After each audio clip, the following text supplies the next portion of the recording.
Hello student, आज हमारी हिंदी साहित्य की क्लास नंबर 26 है। इससे पहले हमारी 25 क्लासें हो चुकी हैं। अगर आपने वो नहीं देखी हैं तो प्लेलिस्ट में जाकर ज़रूर देखना। उन क्लासों में हमने आधुनिक काल को PYQ के साथ कंप्लीट कर लिया है और हिंदी साहित्य का इतिहास और उसके PYQ भी हो चुके हैं। आदिकाल आज हमारा समाप्त हो जाएगा। कल हम भक्ति काल करेंगे और उसके बाद इसी तरह से हम पूरे हिंदी साहित्य को कवर करेंगे। अगर आपको ये क्लासें पसंद आती हैं तो चैनल को प्लीज़ शेयर और सब्सक्राइब जरूर करें। चलिए फिर आज की क्लास को शुरू करते हैं। हमारा पहला प्रश्न था कि किस ग्रंथ में राधा कृष्ण के प्रेम का अनूठा वर्णन है। तो देखिए पदावली, और किसकी है ये? विद्यापति की। आगे बीसलदेव रासो की जो नायिका है उसका नाम राजमती है। बहुत बार पूछा जा चुका है, क्या नाम है? राजमती। चरिया पद के रचयिता कौन है? सब्रपा। पीऊ चित्तौड़ न आवीऊ सावन पहली तीज, जोवे बाट बिराहणी खिण खिण अणवे खीज, संदेशो पीण साहिबा पाछो फिरियो न देह, पंछी घाल्या पींज रे छुट्टन रो संदेह। कहाँ से ली गई पंक्तियाँ हैं? खुमान रासो से। जयचंद प्रकाश के रचनाकार भट्ट केदार है। श्रीधर की रचना रणमल छंद है। सिद्धों और योगियों की रचनाओं के संदर्भ में यह कथन किसका है कि उनकी रचनाओं का जीवन की स्वाभाविक सारणियों, अनुभूतियों और दशाओं में कोई संबंध नहीं है। वे सांप्रदायिक शिक्षा मात्र हैं, अतः शुद्ध साहित्य की कोटि में नहीं आ सकती। तो किसकी ये पंक्ति है? रामचंद्र शुक्ल की। किसके संदर्भ में है? सिद्धों और योगियों के संदर्भ में। कुमारपाल प्रतिबोध की रचयिता कौन है? सोम प्रभ सूरी। ये प्रभु नहीं आएगा, प्रभ आएगा, प्रभ सूरी है। संदेश रासक के रचयिता कौन है? अब्दुल रहमान। आगे है विद्यापति की पदावली मैथिली हिंदी में रचित होने के कारण भी बांग्ला भाषा से प्रभावित है। किससे? बांग्ला भाषा से। और विद्यापति पदावली के कारण ही क्या? मैथिल कोकिल कहलाए थे। मैथिल कोकिल किसको कहा जाता है? विद्यापति को। बहुत बार प्रश्न पूछा जा चुका है। आगे है भला हुआ जू मारिया बहनी हमारा कंतु, लजेजम तू वे सी हु जई भग्या घरु एंतु। किसकी ये पंक्तियां हैं? हेमचंद्र की। हेमचंद्र को प्राकृत का पाणिनि माना जाता है। सारंगधर कृत सारंगधर पद्धति संस्कृत भाषा में लिखा गया पद्य कोश है। आदिकाल को चारण काल डॉक्टर ग्रियर्सन ने कहा। अमीर खुसरो आदिकाल से संबंधित क्या है? कवि है। ये पूछा गया था कि अमीर खुसरो का संबंध कौन से काल से है? तो आदिकाल से है। दान वाक्यावली के रचनाकार कौन है? विद्यापति। और विद्यापति को कृष्ण भक्तों की परंपरा में न समझना चाहिए, आचार्य रामचंद्र शुक्ल का ये कथन है। आदिकाल के अंतर्गत सरहप्पा, लुइपा आदि कवि किस साहित्य से संबंधित है? तो कौन से साहित्य से संबंधित है? सिद्ध साहित्य से। सिद्ध सामंत युग की कविताओं की सृष्टि आकाश में नहीं हुई, हमारे देश की ठोस धरती की उपज है। किसका कथन है? राहुल सांकृत्यायन का। जिस साहित्य में केवल धार्मिक उपदेश हो उसे वह साहित्य निश्चित रूप से भिन्न है। जिसमें धर्म भावना प्रेरक शक्ति के रूप में काम कर रही हो। धार्मिक साहित्य होने मात्र से कोई रचना साहित्यिक कोटि से अलग नहीं की जा सकती। किसका कथन है? हजारी प्रसाद द्विवेदी का। इस संबंध में इसके अतिरिक्त और कुछ कहने की जगह नहीं कि पूरा ग्रंथ क्या है? जाली है। यहाँ पर जली की जगह क्या आएगा? जाली। किसका कथन है? रामचंद्र शुक्ल का। और कौन से ग्रंथ के बारे में इन्होंने कहा है? पृथ्वीराज रासो के बारे में। इस ग्रंथ में श्रृंगार की ही प्रधानता है, वीर रस का किंचित आभास मात्र है। यह कथन रामचंद्र शुक्ल का बीसलदेव रासो के संदर्भ में है। वे सांप्रदायिक शिक्षा मात्र हैं, अतः शुद्ध साहित्य की कोटि में नहीं आ सकती। सिद्धों, नाथों, योगियों की रचनाओं के विषय में यह मत रामचंद्र शुक्ल का है। राउलवेल रोड़ा कवि की रचना है और रामकुमार वर्मा ने स्वयंभू को प्रथम कवि माना है। श्रावकाचार किसकी रचना है? देवसेन की। सरहप्पा सिद्ध साहित्य के प्रारंभकर्ता माने जाते हैं। कौन? सरहप्पा। राहुल सांकृत्यायन ने हिंदी का प्रथम कवि माना है। दोहा कोश सरहप्पा की प्रसिद्ध रचना है और इसकी भाषा कैसी? सरल नहीं थी। किसकी? इनकी भाषा यानी सरहप्पा की जो भाषा थी वो सरल नहीं थी। शंकराचार्य के बाद इतना प्रभावशाली और इतना महिमान्वित महापुरुष भारतवर्ष में दूसरा नहीं हुआ।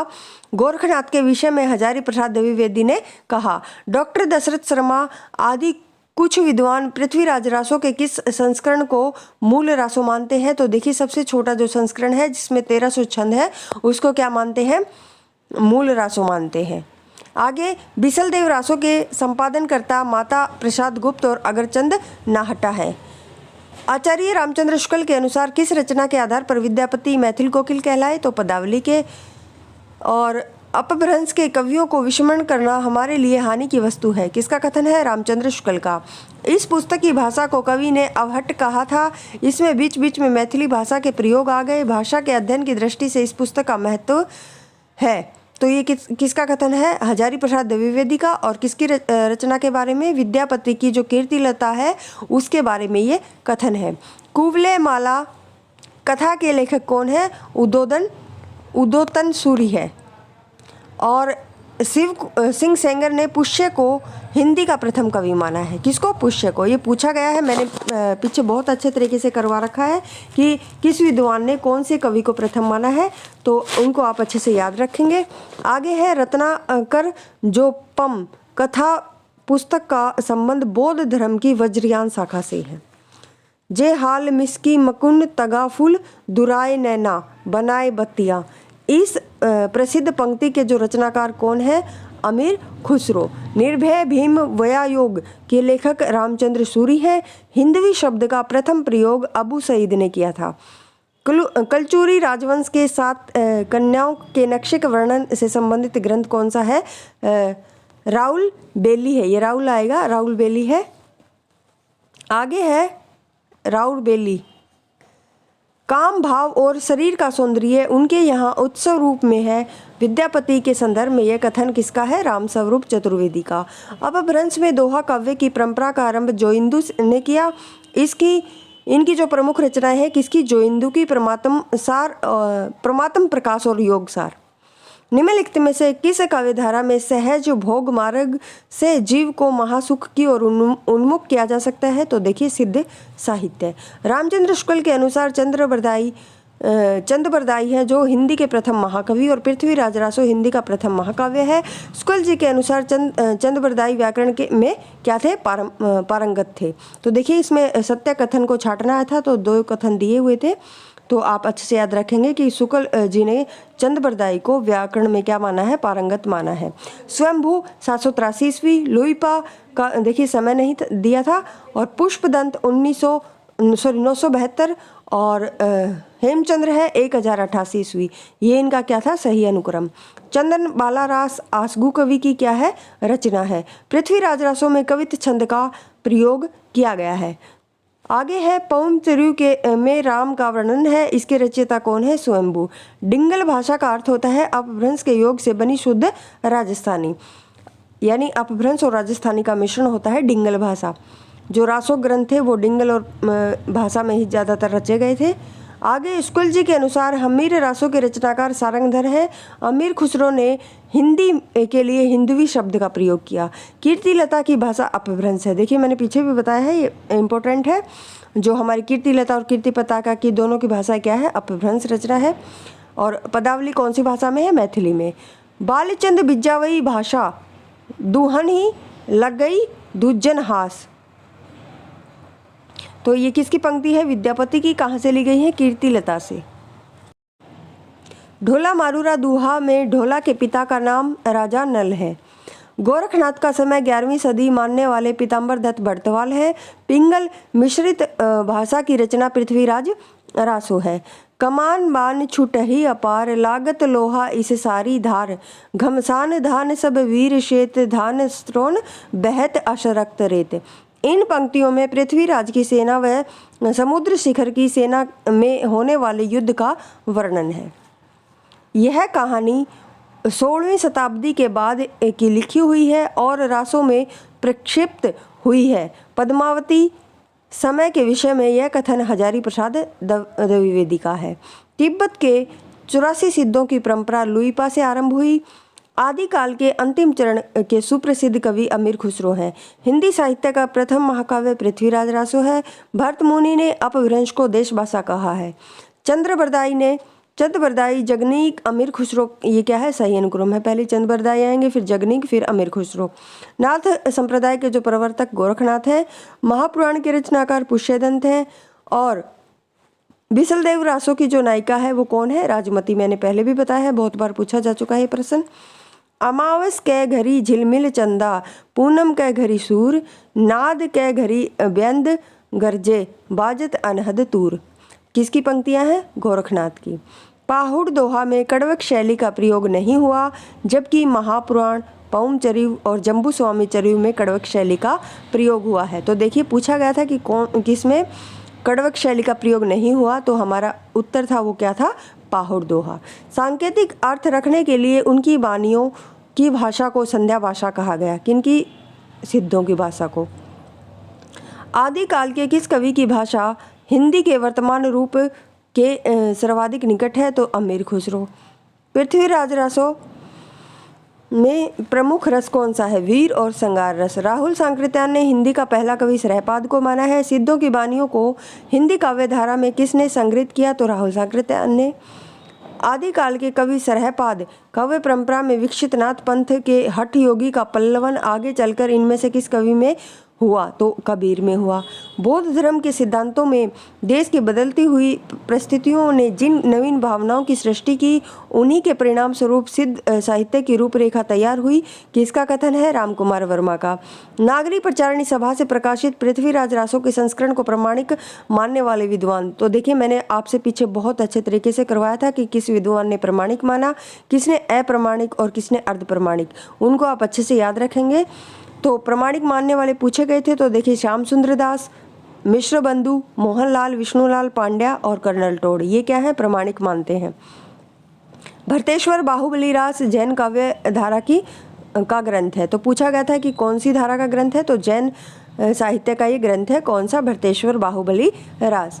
आगे है राउल बेल शिलांकित रचना है। ये भी 2-3 बार प्रश्न पूछा गया है कि राउल बेल है वो शिलांकित रचना, इनमें से कौन सी रचना है जो शिलांकित है? तो राउल बेल हमारा सही उत्तर होगा। दोहा आदिकालीन अपभ्रंश साहित्य का छंद है। चर्या पद एक प्रकार के गीत होते हैं जो अनुष्ठान के समय गाए जाते हैं। भविष्यत कहा धनपाल की रचना है। जसर चरित्र के लेखक कौन है? पुष्पदंत है। दब सहाव प्यास नामक अपभ्रंश में लिखित ग्रंथ की रचना देवसेना ने की। आगे है संदेश रासक एक क्या है? खंड काव्य है और इसके रचयिता कौन है? अब्दुल रहमान है। और आलवार संतों की जो संख्या है वो 12 है और नाथों की कितनी है? 9 और सिद्धों की संख्या 84 है। इनको अच्छे से याद रखेंगे। कैमाश वध है जो पृथ्वीराज रासों की प्रमुख घटना है। पौम चरिव अपभ्रंश भाषा में लिखित रामचरित्र पर आधारित है। आगे पृथ्वीराज रासों की भाषा डिंगल है। निम्नलिखित में से कौन सी रचना अपभ्रंश के प्रभाव से मुक्त हिंदी की रचना मानी जाती है? तो देखिए बेसलदेव रासो। पंडिव सल सथ बखाणई देहहि बुद्ध बसंत न जानई। किसकी पंक्तियां हैं? सहस्त्रपाद की। आला उदल नामक 2 वीर सरदारों की वीरतापूर्ण लड़ाइयों का वर्णन परमाल रासों में मिलता है। इसको हम आला खंड के नाम से भी जानते हैं। किसको? परमाल रासों को। डॉक्टर रामकुमार वर्मा ने अपने ग्रंथ हिंदी साहित्य की आलोचनात्मक इतिहास में हिंदी का पहला कवि किसे माना? स्वयंभू को। नाथ साहित्य का आरंभकर्ता कौन है? गोरखनाथ। हिंदी का प्रथम महाकाव्य पृथ्वीराज रासो। प्रत्येक देश का साहित्य वहाँ की जनता की चित्तवृत्ति का संचित प्रतिबिंब होता है। अति महत्वपूर्ण पंक्तियाँ हैं। किसकी है? रामचंद्र शुक्ल की। गोरी सोवे सेज पर मुख पर डारे केस, अमीर खुसरो की पंक्तियाँ हैं। आदिकाल के किस कवि ने खड़ी बोली में रचना की? तो अमीर खुसरो ने। विद्यापति किसके दरबारी कवि थे? तो कीर्ति सिंह के। कौन सिद्धों तथा नाथों की सूची में उभयनिष्ठ है? मतलब दोनों में गिने जाते हैं। कौन? मत्स्येंद्र नाथ और गोरखनाथ भी दोनों में आते हैं। आगे है आलाखंड में प्रसिद्ध रचना कौन सी है? आलाखंड नाम से प्रसिद्ध रचना कौन सी है? परमाल रासो, जैसा कि मैंने आपसे बताया था अभी। आध्यात्मिक रंग के चश्मे आजकल बहुत सस्ते हो गए हैं, उन्हें चढ़ाकर जैसे कुछ लोगों ने गीत गोविंद के पदों को आध्यात्मिक संकेत बताया है, वैसे ही विद्यापति की इन पदों को। किसका कथन है? रामचंद्र शुक्ल का। पृथ्वीराज विजय नामक ग्रंथ के आधार पर पृथ्वीराज रासों को अप्रमाणिक रचना मानने वाले बुलर, देखिए छाटना आया था तो बुलर था उनमें। आगे गोरखनाथ की साधना पद्धति का नाम क्या है? हठ योग। आगे पाहुड़ दोहा ग्रंथ के रचनाकार राम सिंह है। मैं हिंदुस्तान की तूती हूँ, अमीर खुसरो की पंक्ति है। देसील बना सब जन मिठा, विद्यापति की। सारंगधर पद्धति सुभाषित संग्रह विद्या की रचना है और इसके रचनाकार सारंगधर हैं। विधा है, ये विद्या नहीं है, विधा की रचना है। कौन सी सुभाषित संग्रह विधा की रचना है? कौन सी सारंगधर पद्धति, और इसके रचनाधर सारंग है। मैथिल कोकिल नाम से विद्यापति जाने जाते हैं। विक्रम की 7वीं शताब्दी से 11वीं शताब्दी तक अपभ्रंश की प्रधानता रही और फिर वह पुरानी हिंदी में परिणत हो गई। किसका कथन है? चंद्रधर शर्मा गुलेरी का। पृथ्वीराज रासो में कितने समय है? 69। चंद्रधर शर्मा गुलेरी ने साहित्यिक अपभ्रंश को पुरानी हिंदी नाम से पुकारा। विशुद्ध चरित्रावली का लेखक माधव प्रसाद मिश्र है। अमीर खुसरो का मूल नाम अबुल हसन है। हिंदी में राजशेखर की उपाधि से विद्यापति को अलंकृत किया गया। तो मैंने देखिए जो उपनाम थे विद्यापति के वो लिखवाए हुए, कौन कौन सी इनको उपाधियाँ मिली हैं सारे लिखवा रखे हैं, अच्छे से याद रखेंगे। तो देखिए हिंदी के राजशेखर की उपाधि किसे दी गई है? विद्यापति को। आगे आदिकाल के समय में उपेक्षित रहा क्या? राष्ट्रीय चेतना। राष्ट्रीय चेतना का अभाव था आदिकाल में। आगे आदिकाल के कवियों के प्रधान भाषा कौन सी थी? डिंगल और पिंगल। रणमल छंद का रचयिता कौन है? श्रीधर। 70 छंद में लिखित वीर गीत है। कौन सा? रणमल छंद। प्राकृत भाषा हिंदी से आशय है किससे? अपभ्रंश से। घोरा बादल की कथा जटमल द्वारा रचित है। नाथों की संख्या 9 है। खुमान रासो के रचयिता दलपति विजय है। पृथ्वीराज रासो किसके प्रति अनुरक्त था? तो देखिए संयोगिता। विद्याधर रासो ग्रंथकार नहीं है। विद्याधर है वो, देखिए पूछा गया था कि कौन सा जो ग्रंथकार है वो रासो ग्रंथकार नहीं है। तो देखिए विद्याधर नहीं थे हमारे, जबकि भट्ट केदार, जगनीक और श्रीधर ये क्या है? रासो ग्रंथकार है। राहुल संप्रदान के अनुसार चर्या गीत और दोहा कोश की रचना करने वाले बौद्ध सिद्ध है सरहप्पा। मोरा जोबना नवेलरा भयो है गुलाल, कैसे दिनी कसमोरी माल। किसकी पंक्ति है? अमीर खुसरो की। सिद्ध हेमचंद्र शब्दानुशासन किसकी रचना है? हेमचंद्र की। और क्या है ये? एक व्याकरण ग्रंथ है। आगे देखिए इनका समय पूछा गया, ये क्रम के अनुसार लगाने थे। तो सरहप्पा 7वीं सदी, लुइपा 8वीं सदी और पुष्पदंत 10वीं, अब्दुल रहमान 12वीं सदी। आचार्य रामचंद्र शुक्ल के अनुसार सिद्धों का साहित्य शुद्ध साहित्य के अंतर्गत नहीं आता। सहज ज्ञान के प्रवर्तक सरहप्पा माने जाते हैं। चित्त शुद्धि और सदाचार में आस्था, गुरु महिमा, उलट बासियाँ नाथ साहित्य की विशेषता है। कौन कौन सी? गुरु महिमा, उलट बासियाँ और आस्था। विद्यापति की कौन सी रचना अभी तक संपादित होकर प्रकाशित नहीं हुई? तो कीर्ति पताका। आत्मबोध गोरखनाथ की क्या है? रचना है। माधव हम पलनाम निराशा यह पंक्ति विद्यापति की है।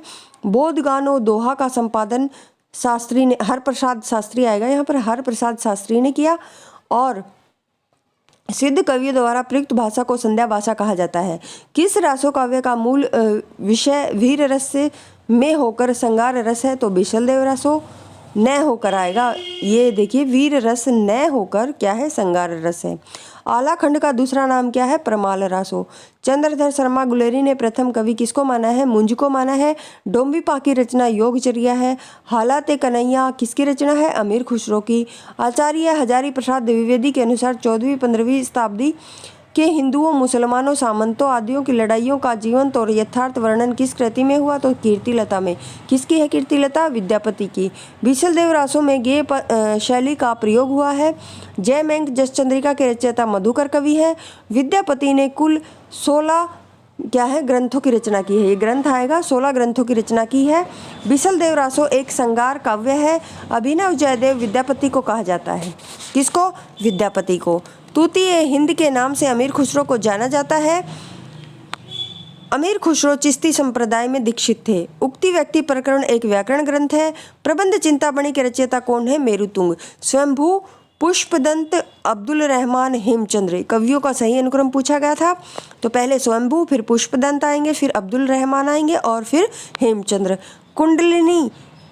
कुंडलिनी के उद्बुद्ध होने पर जो सफोट होता है उसे हम नाद कहते हैं। 12 बरस लो कुकर जीवे अरु 13 लो सयार, बरस 18 क्षत्रिय जीवे आगे जीवन को धिक्कार। ये कहाँ से ली गई पंक्तियाँ हैं? प्रमाल रासो से।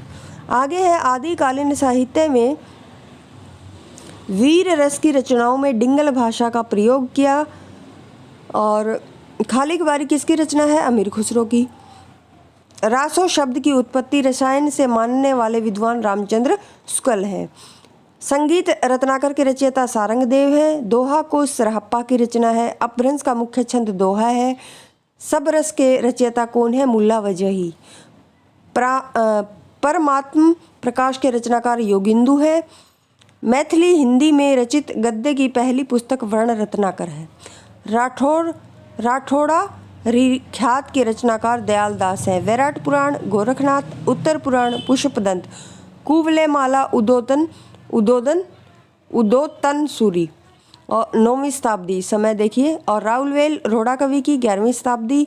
उक्ति व्यक्ति प्रकरण दामोदर शर्मा 12वीं शताब्दी। कीर्तिलता विद्यापति 14वीं शताब्दी। गोरख बाणी नामक पुस्तक के संपादक पीताम्बर दत्त भटवाल है। शिव सिंह सरोज में चंद्र बरदाई को छप्पों का राजा कहा है। शिव सिंह सरोज हमारा एक ग्रंथ है जो शिव सिंह सेंगर ने लिखा था। उसमें क्या है? चंद्र बरदाई को छप्पों का राजा कहा गया है। कोल ज्ञान निर्णय के रचनाकार मत्स्येंद्र नाथ हैं। चारण साहित्य रासो साहित्य का दूसरा नाम है। आदिकालीन हिंदी काव्य परंपरा में सिख साहित्य उपलब्ध नहीं है। तो देखिए पूछा गया था कि कौन सा साहित्य उपलब्ध नहीं थे, है उसमें ऑप्शन दिए थे हमारा जैन साहित्य, नाथ साहित्य और एक और दिया था सिद्ध साहित्य और सिख साहित्य। तो हमें छांटना था सिख साहित्य हमारा सही उत्तर होगा। आगे है सिद्धों में प्रचलित महामुद्रा शब्द का अभिप्राय सिद्धि प्राप्त हेतु स्त्री संसर्ग से है। खने खन नयन कौन अनुसरई, खने खन वसन दूली तन भरई। किसकी पंक्तियां हैं? विद्यापति की। अपभ्रंश का भावभूति पुष्पदंत को कहा जाता है। अपभ्रंश के प्रथम महाकवि स्वयंभू थे। अपभ्रंश का सुप्रसिद्ध छंद कौन सा है? पद्दरी है। राजमती से रूटकर राजा विशलदेव उड़ीसा चले गए थे। और आगे पौमचर्यु ग्रंथ में लिखा गया है कि अग्नि परीक्षा के बाद सीता जो है जैन धर्म में दीक्षित हो जाती हैं। 700 से 1400 ईस्वी के कालखंड को ग्रियर्सन ने चारण काल नाम दिया है। 5 पांडव चरित रास के रचयिता कौन है? शालिभद्र सूरी हैं। आगे रासो ग्रंथ डिंगल पिंगल भाषा में लिखे गए हैं। 1050 से 1375 की काल अवधि में लिखे गए हिंदी साहित्य का वीर गाथा काल के रूप में नामकरण किसने किया? रामचंद्र शुक्ल ने किया। आदिकाल और भक्ति काल के बीच की कड़ी विद्यापति को माना जाता है। ढोला मारूरा दुहा राजस्थान का लोकप्रिय लोक भाषा क्या है? काव्य रहा। सिद्ध साहित्य के अंतर्गत साहित्यिक रचनाएं तत्कालीन लोक भाषा हिंदी में लिखी गई। अपभ्रंश शब्द का सबसे पहले प्रयोग राजा धारसेन द्वितीय के शिलालेख में किया गया। एक थाल मोती से भरा, सबके सिर पर औंधा धरा, चारों ओर वह थाली फिरे, मोती उससे एक न गिरा। किसकी पंक्तियां हैं? अमीर खुसरो की। आगे है जम्बू स्वामी रास के रचयिता कौन है? धर्मसूरी। अपभ्रंश शब्द का सबसे पहले उल्लेख पतंजलि ने किया। प्राकृत पेंगलम टीका के रचयिता वंशीधर हैं और लक्ष्मीधर ने 14वीं शताब्दी के अंत में प्राकृत पेंगलम नामक ग्रंथ का संग्रह किया। तो ये थे हमारे आदिकाल के PYQ, ये समाप्त हो गए हैं। कल हम भक्ति काल है उसको शुरू करेंगे। अगर आपको क्लासें पसंद आती हैं तो प्लीज़ चैनल को शेयर और सब्सक्राइब जरूर करें, वीडियो को लाइक करें। धन्यवाद।